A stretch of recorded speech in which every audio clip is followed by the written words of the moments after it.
Hello everyone, this is Kawainame TV. This video is all about what if Shikamaru fell in love with Naru. This story is a fanfiction and it's not mine. If you want to know who's the author of this story, check the description below. Don't forget to like, share and subscribe. Kindly click the bell button for more updates. Chapter 1 Shikamaru, the Akatsuki has Naru. Those simple 4 words, spoken dully and was that a hint of strain, emotionlessly. It was all Tsunade had to say for my world to crumble and the floor to be wiped out from under me, leaving me breathless and struggling to refill my lungs. They have Naru. My Naru. My mind spun into action as soon as it was able to form coherent thoughts. I was immensely glad I had trained myself to bounce back quickly from shock. The first question sprung to the forefront of my thinking: how? How did they manage to capture her? She's too strong-willed to go down without a fight. But that did not mean she couldn't lose. Or they threatened one of her precious people, and she went with them without destroying the surrounding area in battle. She'd never even lay a scratch on any of the Akatsuki members if she thought even one of her friends were in danger. That must be it. It was clear to any who knew her well enough, or even those who had just met her, that Naru would willingly give herself up to protect her loved ones. One of the reasons I love her so much. Gah. Come on, Shikamaru, focus. I sent a sharp look at Tsunade. All of my trademark laziness vanished from my gaze and posture. I knew she understood my thoughts through my expression. I wanted to know details on my longtime girlfriend's capture. She stared evenly back, knowing full well that I wanted to pack up and head out immediately, right this second please. The usually calm and collected Shikamaru I was known for being was gone. This left only the unusually rash and impatient side of me that took over when it came to Naru. She was captured by Uchiha Itachi along with some of his comrades. She spit out the word in disgust, while on a solo mission to Snow. I'm sending you 13 to the Akatsuki hideout to retrieve Naru. The unspoken, before it's too late, hung in the air menacingly. The Hokage picked the perfect team to send. All of the assembled ninja were close to Naru, and would fight for her safety. Neji, Tenten and Lee stood in the corner. Neji looking less emotionless than usual and more resolute, Tenten looking much the same. The cheer had drained from Lee's face at the news his good friend was gone and was being replaced by solid, unwavering determination. Then there was Kiba, Hinata and Shino, their shocked faces, or what could be seen of Shino's, slowly forming into ones of fierce willpower. Even Hinata lost her timid stance and replaced it with a confident pose. Standing near the window was Sakura, who was cracking her knuckles, ready to go fight as soon as she was able. Kakashi, Yamato and Sai, all anxious to save their little sister, as they have come to see her as. Lastly there was Ino, Choji and myself, shifting and fidgeting impatiently, waiting to be dismissed. There would be no stopping us getting to Naru. Naru. I blearily creaked open my eyes. Everything was foggy, so I couldn't see clearly for a few moments. I reached up a hand to wipe away the crusty sand that had settled in the corners of my eyes, but the movement was halted by the iron cuff attached to my wrist, thrumming with chakra. The cell I was being held in was cold and damp, like a sewer. For a moment I thought it was my mindscape, where the Kyuubi was held. It had no bed, toilet, or anything for that matter. Just a small cage-like room with the unforgiving chakra chains tying me to the back wall. Not that I would even think of busting myself out. My chakra was already majorly depleted from my rank mission and my short fight with Akatsuki. They all ambushed me, just after I was returning home, thinking about relaxing hot springs and spending time with Shikamaru. I was going to fight them with all I had, but they threatened my friends, saying that they'd attack Konoha if I didn't come with them willingly. And there was no way in heck I was going to let them get hurt if I had a choice in the matter. I shifted to a more comfortable position, the chains around my wrists rubbing and tearing at my skin awkwardly. I guess all I can do for now is wait until, well, they kill me or something. I knew for sure that they were going to try and suck the demon out of me, but I had no idea what they have planned for before that, if anything at all.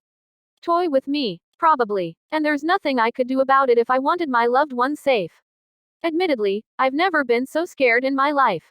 I heard soft footfalls coming down the hall that normal ears usually wouldn't be able to detect, but my enhanced senses did. Soon black hair and black eyes come into my view, on a person I despised because of not what he did to me, but to someone else. Uchiha Itachi in all his grandeur was staring at me impassively from behind the bars of my cage. He smiled at me impassively, but I could feel the threat behind it. An involuntary shiver ran down my spine. So, Naru, since you were so nice to join us, we agreed to ask you some questions about Konoha. What? I watched him warily as he leaned casually against the bars. Let's start, shall we? What are Konoha's plans for attacking Akatsuki? He asked pleasantly, but not quite expectantly. Ha, as if I'd tell him that. No way, Jose. What does he think I am, an idiot?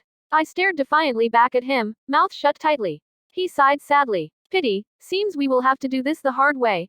He snapped his fingers sharply, making me jump 10 feet at the sudden unexpected sound. Soon after, Itachi's shark-like companion came from where the Uchiha first approached from, his huge wrapped sword strapped to his back. He grinned horribly at me with his pointy, obviously shark, teeth. Kisame opened my cell door with a set of keys he pulled from his pocket and stepped inside. Itachi disappeared down the hall, his black and red cloak swishing behind him. Kisame slowly neared, raising his large fist to strike me. Sadly, I knew full well what was going to happen next. I tugged half-heartedly against the chains. Sighing, I clenched my eyes shut in preparation. Chapter 2. The bottom of my sandals struck another branch harshly before I bounded off of it to the next branch, an act of habit and practice. Some hanging branches brushed the top of my spiky brown hair, but I quickly dodged left to avoid crashing into the trunk of the tree. The rest of my team was behind me, almost as anxious as I was to get there.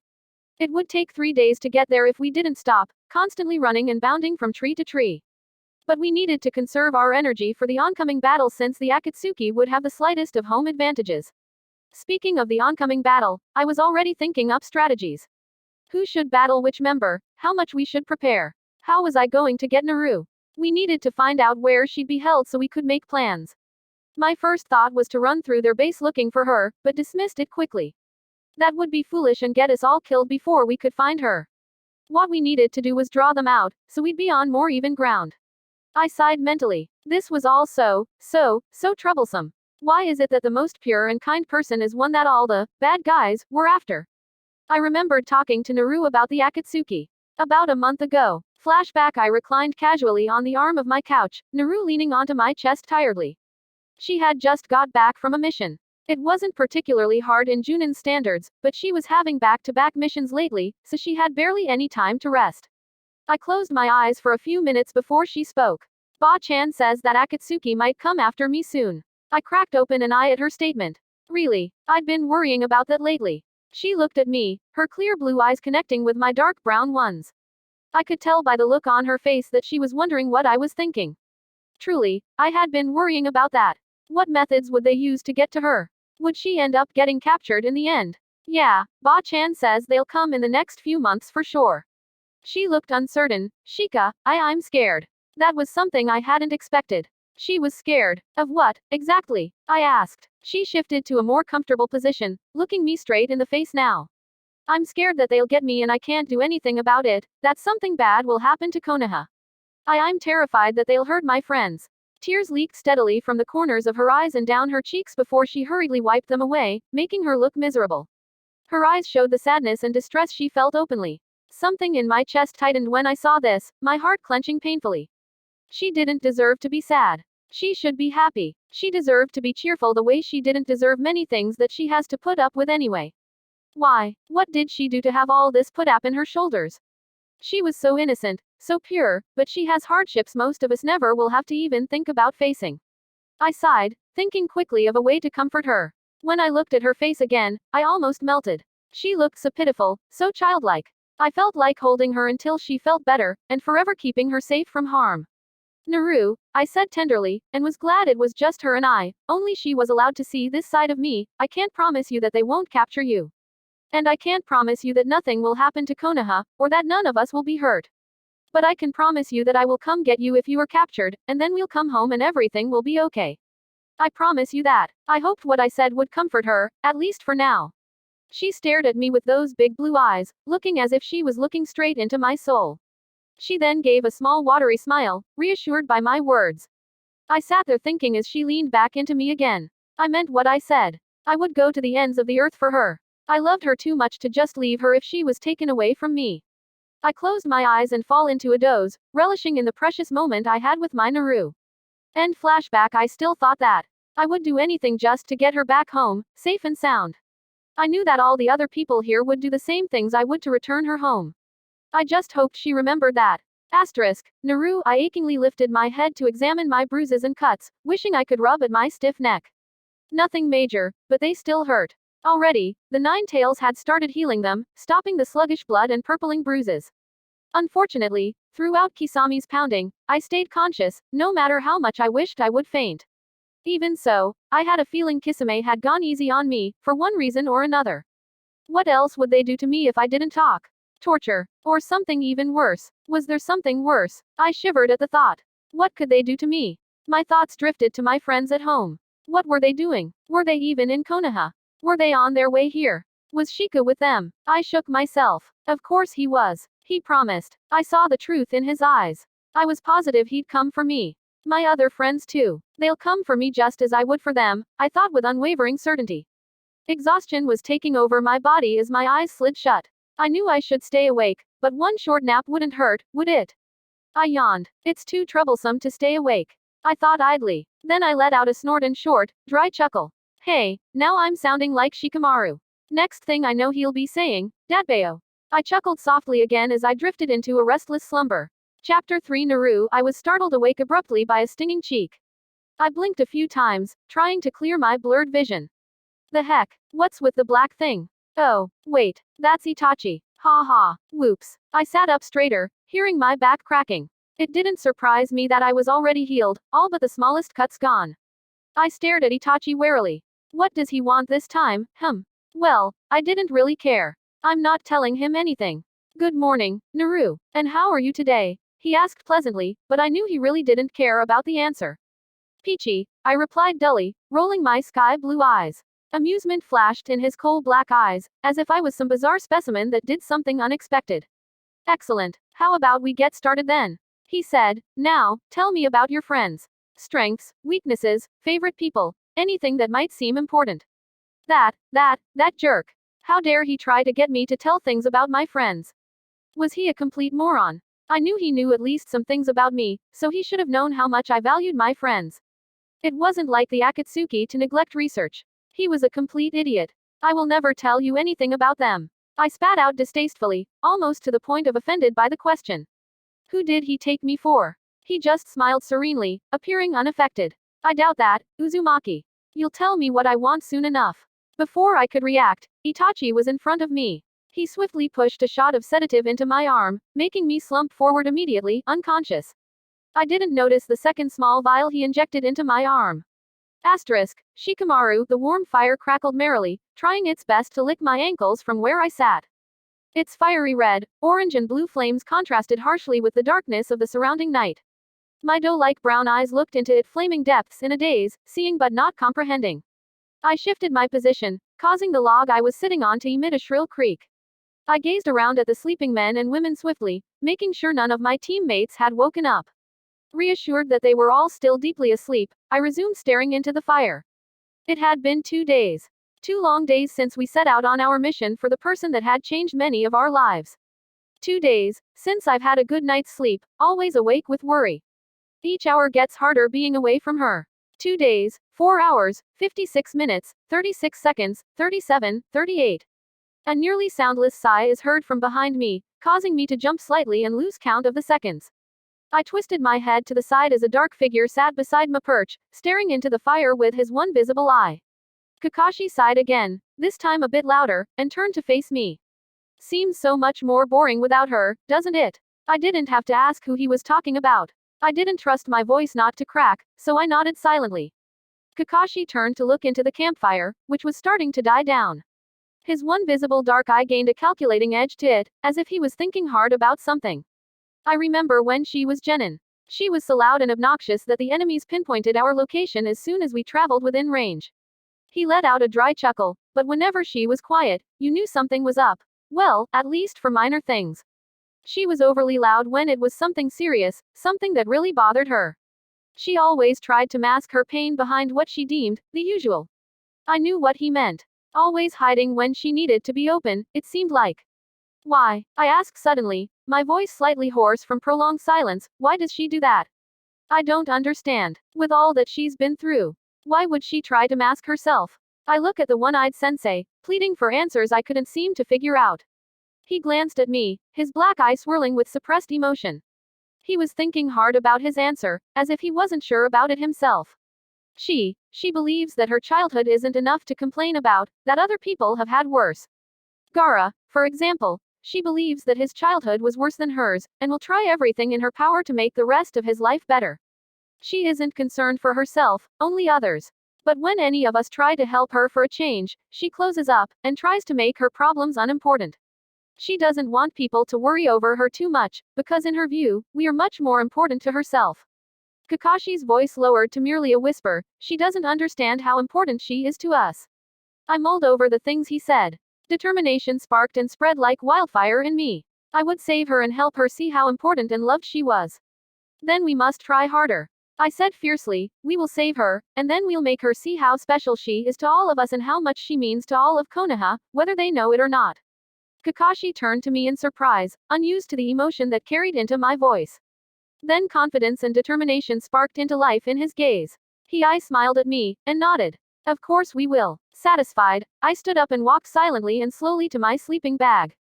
Slipping in, I closed my eyes and slipped slowly into unconsciousness, unaware of the other 11 pairs of ears that were listening to our conversation.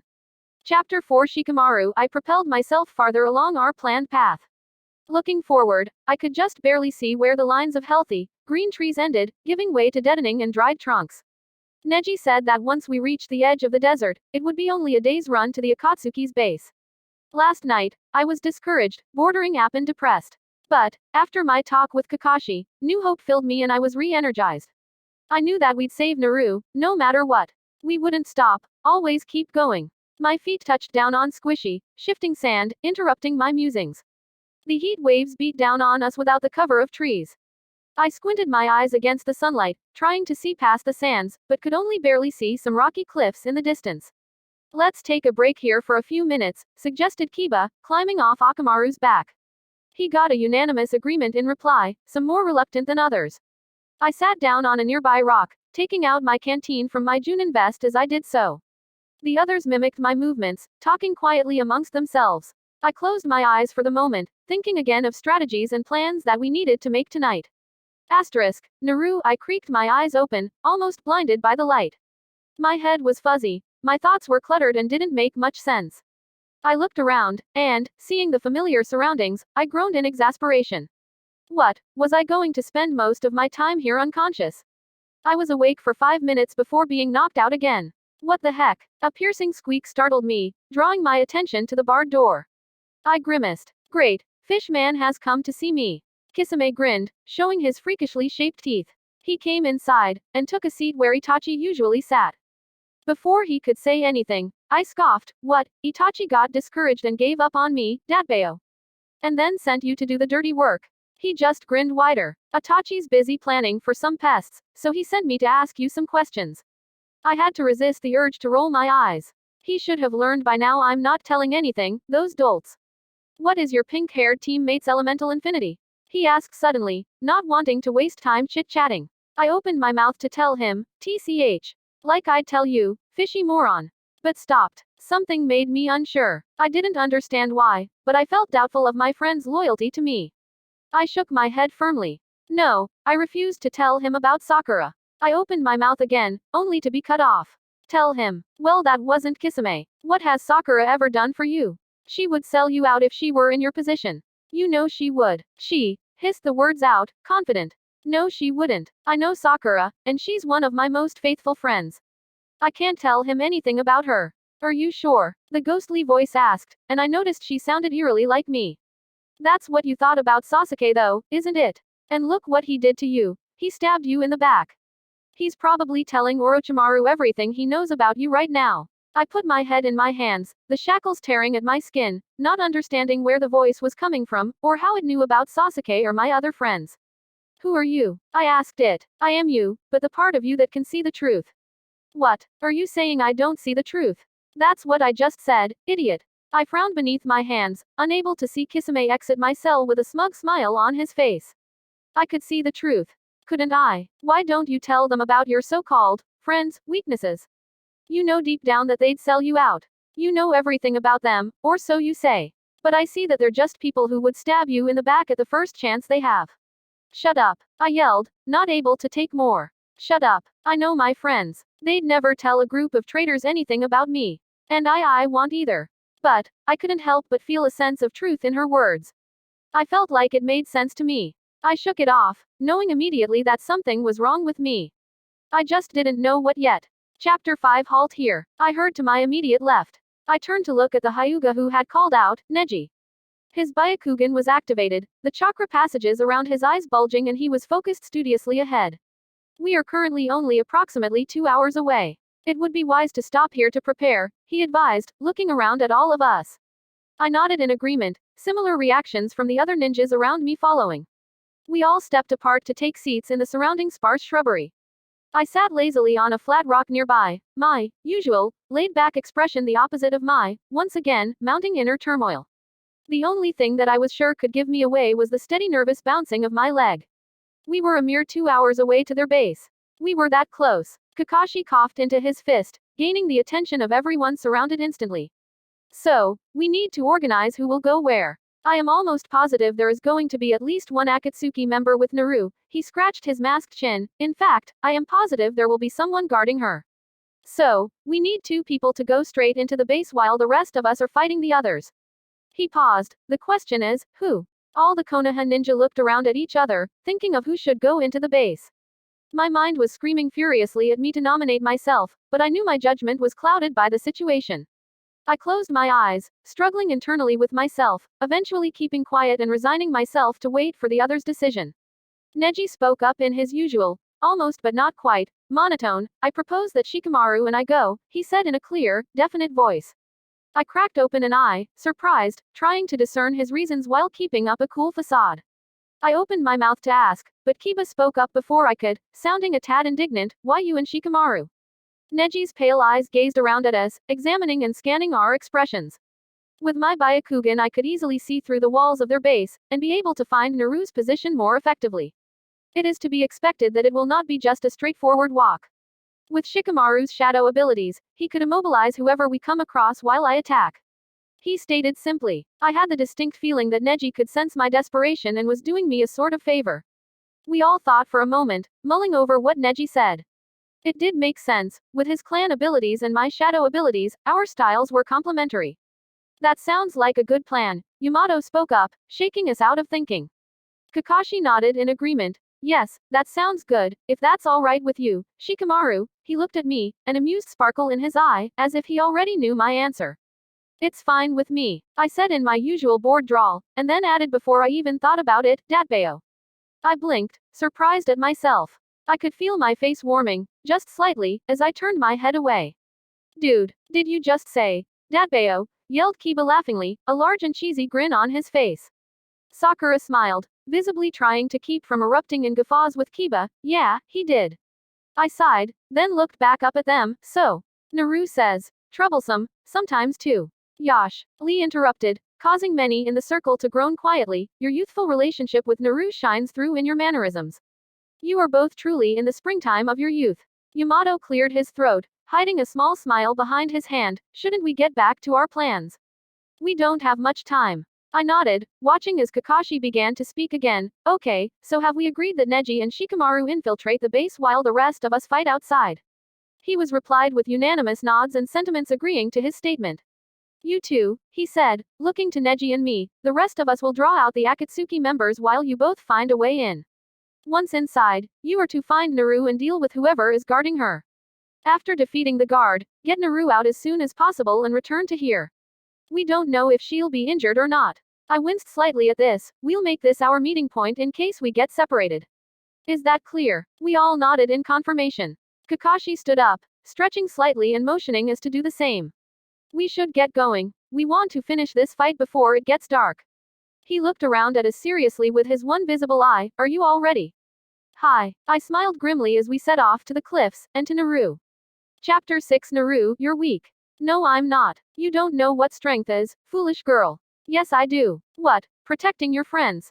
Being with them. Well, look around you. Are they here now? It's been 3 days. They are not coming. Her voice was clipped now, bordering on snarkish. They don't care about you. Shut up. I yelled out, my voice bouncing and echoing off the stone walls, battling with the voice in my head.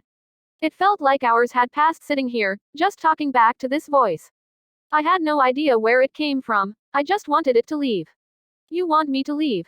That would be like banishing yourself, moron. You are not me. How many times do I have to tell you? We are one and the same. I refuse to believe you. I snarled at her in my mind. Then you are more stupid than I thought. I almost laughed out loud at that. She thought I was stupid. I knew that already, though I preferred to refer to myself as dense. The now familiar creak of the cell door startled me, making me look up at whoever it was. Ha, Itachi again. Guess he didn't get tired of me anyway. What do you want now? I said, trying to sound sarcastic and flippant to cover up my inner turmoil. He just gave me a semi-smug look before sitting down.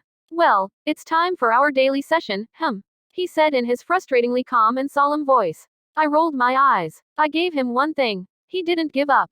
But why was he looking so smug, like he knew I'd tell him what he wanted?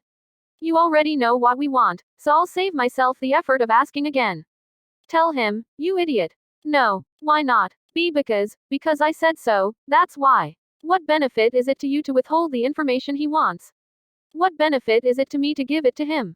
Despite my brave words, my confidence was wavering. What if they really weren't coming for me? What if they didn't care? No, I wouldn't give in. No, I commanded, as firmly as I possibly could in my exhausted and tense state. Itachi now looked mildly annoyed. Come now, Naru. We need to know these things before they get here. They were coming. They did care. Who was I to doubt them? With his few words, my doubt vanished completely, along with the misty, tormenting voice. Determination flooded through me as I looked into his obsidian eyes. He looked furious with his obvious slip-up. How could I be so careless? He growled lowly, showing more emotion than I'd ever seen from him. How could such a simple fact help you overcome our serum? He said, turning his furious eyes back to me. Serum. Ha. I knew they did something to me. I can overcome it because your simple phrase put all my doubts to rest and what you injected me with concentrated on those doubts, right? I asked, already mostly figuring it out. Hey, being around Shikamaru can help a girl's thought process, especially when he makes me play shugi with him all the time. He grabbed me by the throat, pinning me up against the wall. I struggled against him, but was unable to move with both my arms and legs being pinned by the chains. His midnight eyes were slowly changing from angry to smug. Well, since Plan A didn't seem to work out, we'll have to use Plan B, Before I could as much as blink dumbly at him, he stabbed a syringe into my arm, filled with an electric blue liquid. I gasped in pain, feeling like fire was running through my veins, starting from where the liquid was being administered.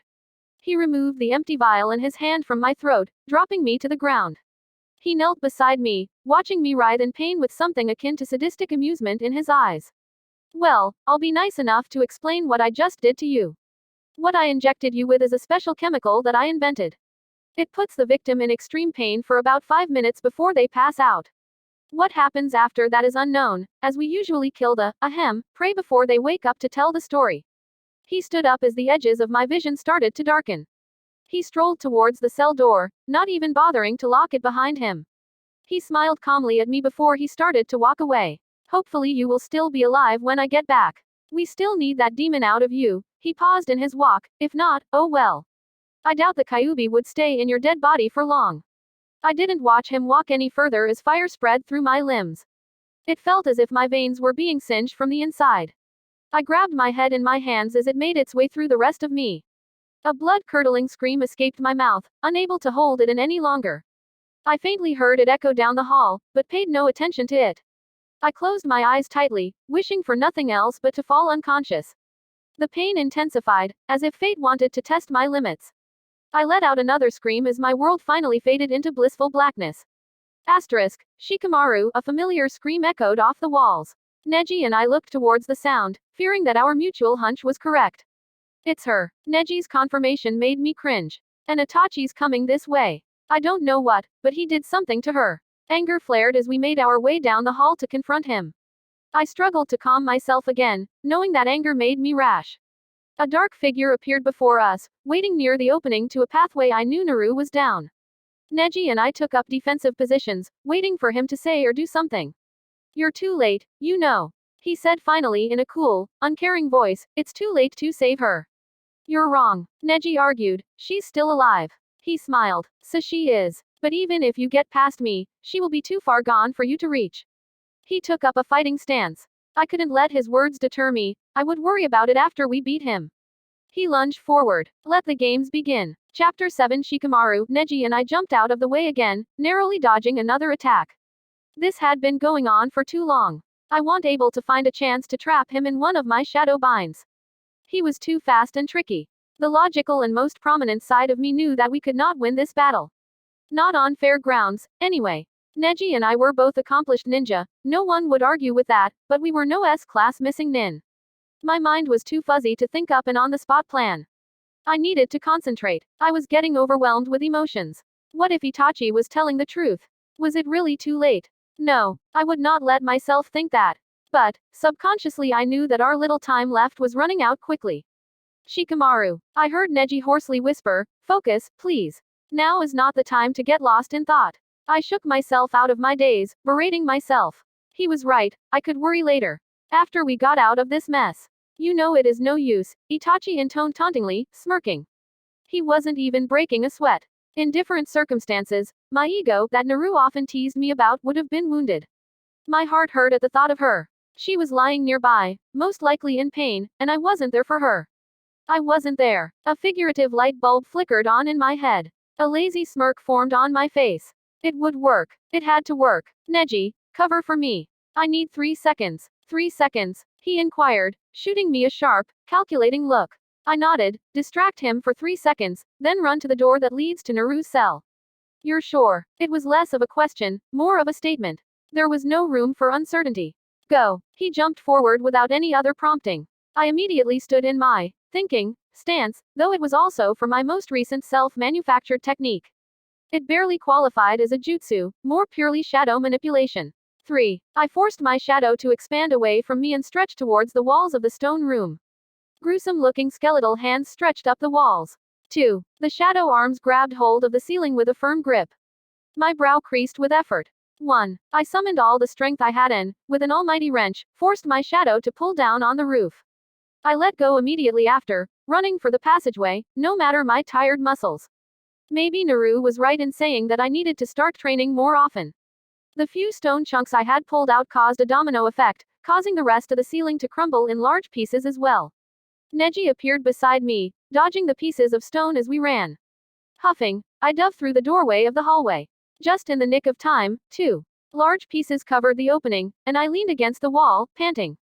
Let's go, I said, not even 10 seconds later, time's running out, I can feel it. Neji nodded, looking more scratched up than he did before the 3 seconds I had asked for. We ran full speed down the long hallway, Neji's Byakugan activated. Finally, we came to the end of the hallway, where there were rows upon rows of dingy and dark cells. Last cell to the left, Neji instructed, eyebrows scrunched together in muted concern. I nodded briefly, already rushing to said cell. My stomach dropped when I approached, spotting the familiar figure lying on the ground battered and unmoving. Oh, Naru, Naru, I was swimming in darkness. This was confusing. Where the heck was I? It didn't hurt anymore, for that I was grateful. But, I wasn't entirely sure that this place was better. Was I dead? No, that didn't seem like it. I wasn't dead, I could tell. But I was close to it. The darkness felt murky, and I tried to move my hand through it. I felt the swishing through the air, as if the darkness was physically running through my fingers, but I could not see it. Were my eyes closed then? No, my eyes were open. At least, I thought they were. Aren't they? I took a step forward, almost feeling like I would fall off the edge of a cliff if I did. But no such thing happened. Then, as I set my foot down, a horrible feeling came over me. Loneliness. I was alone here, and that scared me more than anything. Chapter 8 Shikamaru. I lifted her into my arms so she settled comfortably there, her head falling limply against my chest. With trembling hands, I put 2 fingers to her neck, fearful of the possibility that there would be no thrumming of blood under my fingertips. She's still alive, I announced in relief. The slight, slow pulsing that lay under her skin was so soft that I was barely able to feel it, but it was there nonetheless. Neji nodded, having already noticed her heart's continued beating with his Byakugan. He kneeled beside me, studying her chakra pathways intently with his all-seeing eyes. After a moment his eyes widened the slightest bit, but it was enough to cause me alarm. What is it? I asked, stroking Naru's blonde fringe away from her face mindlessly. Her cheeks had lost their familiar healthy flush, and I wouldn't let myself even think that her temperature was dropping. Her chakra has patches of red in it. He gave me a short, significant look, but it looks like it's not working to heal her. I dropped my eyes to Naru again, smothering my panic behind a forced calm. I couldn't see any scratches, cuts or bruises on her anywhere. I touched her cheek softly, searching for a reaction. Naru, wake up. She didn't move, not even the slightest twitch. My thoughts whirled frantically, trying to find a reason why she would be so unresponsive. She didn't look injured at all, and Neji would have said something if it was some sort of internal damage. Wait, there, Neji said urgently, there's a fluid being pumped to her brain. The red chakra isn't able to affect it. Pumped from where? The Hyuga followed the trail from her brain cavity down her neck and finally ending at her arm.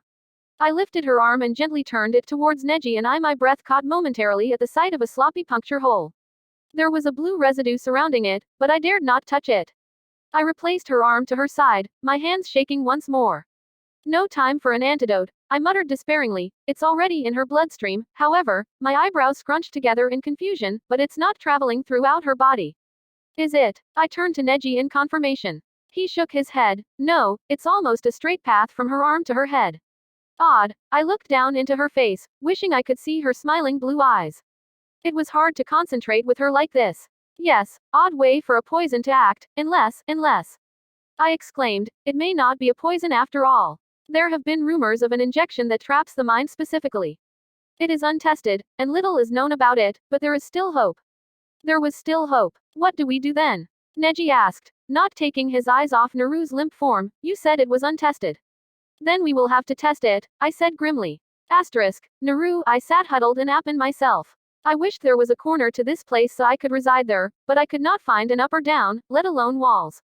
It was deadly silent, the only sound being my shallow breathing.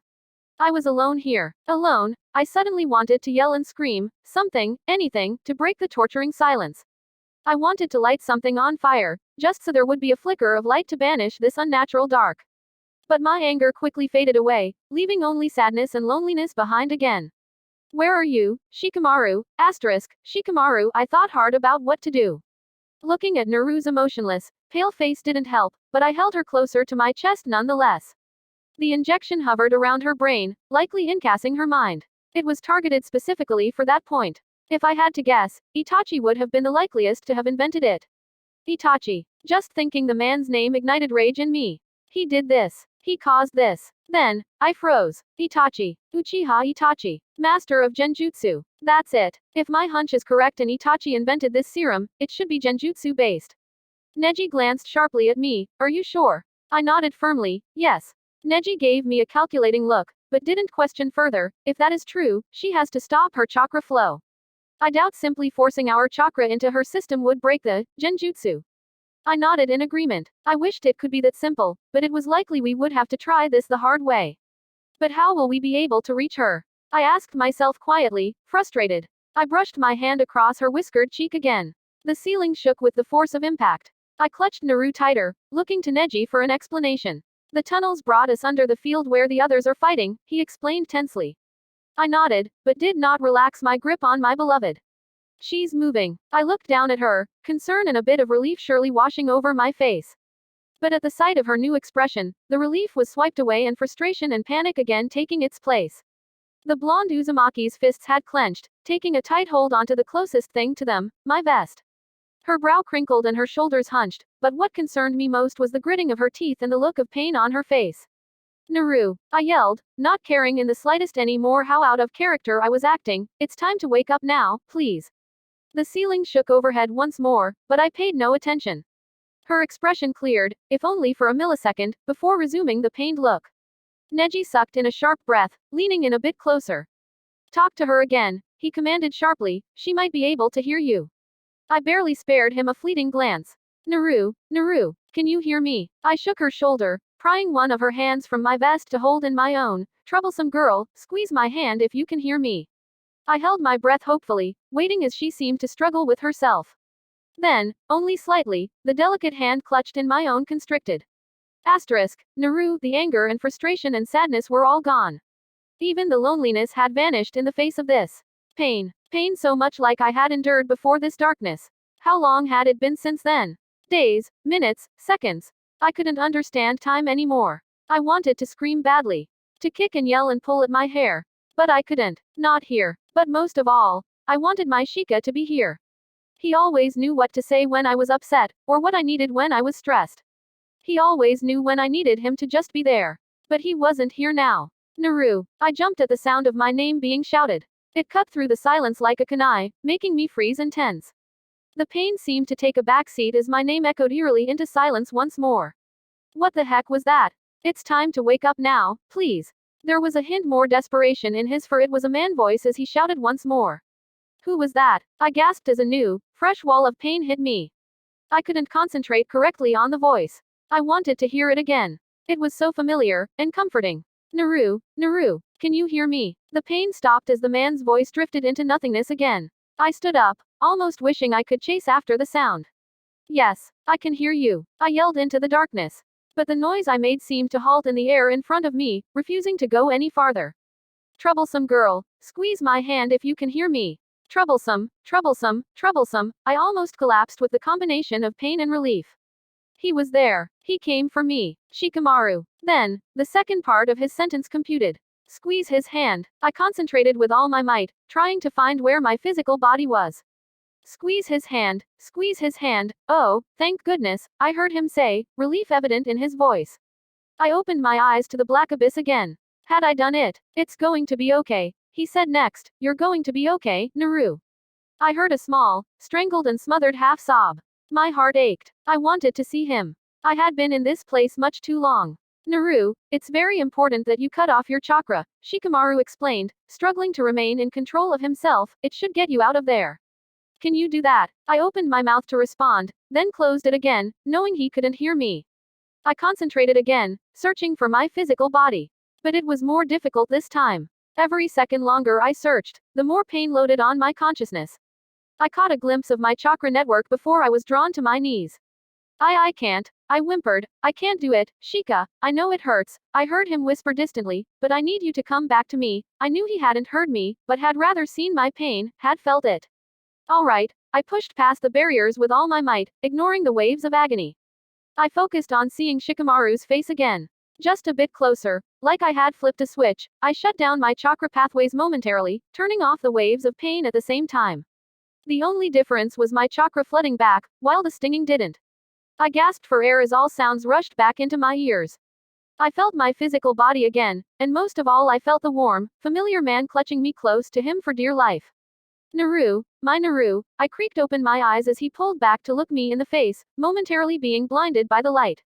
He was looking at me with such concern, such relief. His eyes were slightly reddened, and he looked exhausted. I smiled slightly at him. Hey, handsome. He gave a choked half laugh, sending me his familiar lazy smile. I grinned brightly in response. Hey, beautiful, he responded, placing a brief, but sweet kiss on my lips. I think it's time to go home. I sighed contentedly and closed my eyes as he stood, cradling me in his arms. Yeah, I think so, Datbeo.